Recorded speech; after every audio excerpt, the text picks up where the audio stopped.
Have you ever had to escape from prison? Probably not. But if you have, chances are it probably also wasn't a prison in a country that wanted you dead. Now, before anyone starts jumping to conclusions, I haven't been in that situation either, so settle down. I do, however, know of someone who has. This someone goes by the name of Joe Mech, and he was one tough cookie. Major Joe Mekatozy was a United States Air Force test pilot who got shot down by Colonel Arkady Zametev of the Soviet Union sometime after the end of World War II.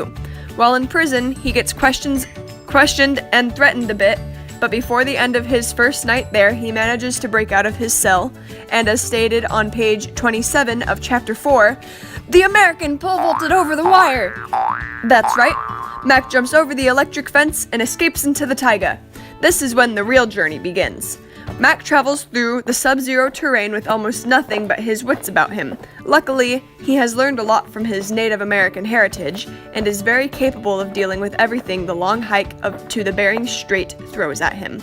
Crafting bows and arrows, hunting, trapping, making fires without being noticed, and creating clothes from the pelts of animals are some of the great skills he is able to use.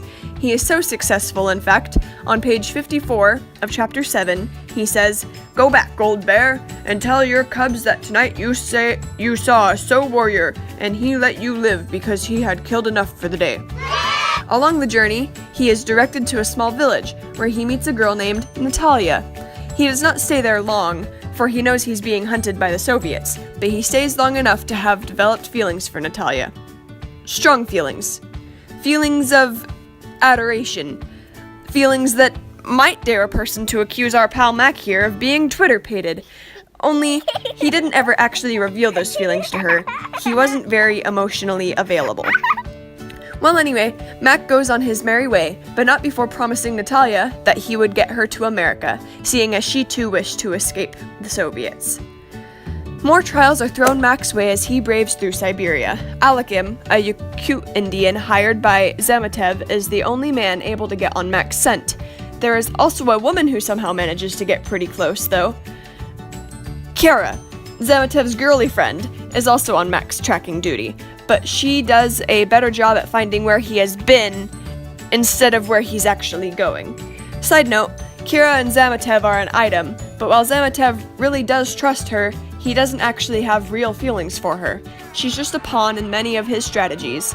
Honestly though, Kira doesn't think Zametev is hot stuff either. She just likes him for his power. You know, just high school drama.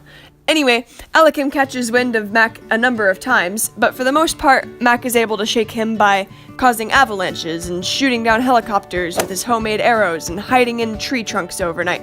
Nothing fancy though, just a typical game of Siberian hide-and-go-seek. Meanwhile, back in the land of Natalia and her father decide they're going to head toward the strait themselves. That way Mac doesn't have to risk his life going back for them. Sadly, Natalia's father dies in the cold, so she ends up having to shift gears and heads toward Hong Kong instead. Eventually, Mac makes it to the Bering Strait and canoes home to Alaska. But wait, there's more! After safely reaching his destination, he goes back for Alekim. Not in a romantic way though, he just takes his hair. Well, actually, he scalps him. And then mails the scalp to Zametev, along with a message saying, "This was my first scalp, but it will not be my last." And then, it's over! Throughout the story, there is a strong theme of love, hate, and survival. Mac loves his country, and he hates the Soviets. Mac loves his heritage, and he hates the Soviets. Mac loves Natalia, but boy does he really hate Soviets. And not only that, but he especially hates those Soviets. As far as survival, Mac is willing to do anything to get back home. He kills animals, men, and even expensive helicopters. On a more serious note though, he really puts himself in some horribly dangerous situations, purely to get home to the country he's devoted to. Lamore, the author, uses tools like point of view and plot structure to really keep the theme and story moving.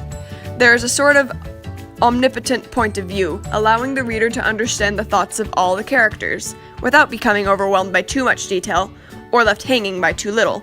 There are many differing plots composing one large picture in the story, which also give a similar result as that with the point of view. We have Mac doing his thing, Alekim and his mutts, Zamotev with Kira, and then Kara on her manhunt, Natalia and her search for freedom, and then there is the little baby love story between Natalia and Mac. Sure, that doesn't really get resolved in the book, but readers are cued in of their feelings for each other. We also learn that Mac makes it home, and Natalia makes it across the Hong Kong border, so we can only assume they managed to get together eventually. Or at least hope they did.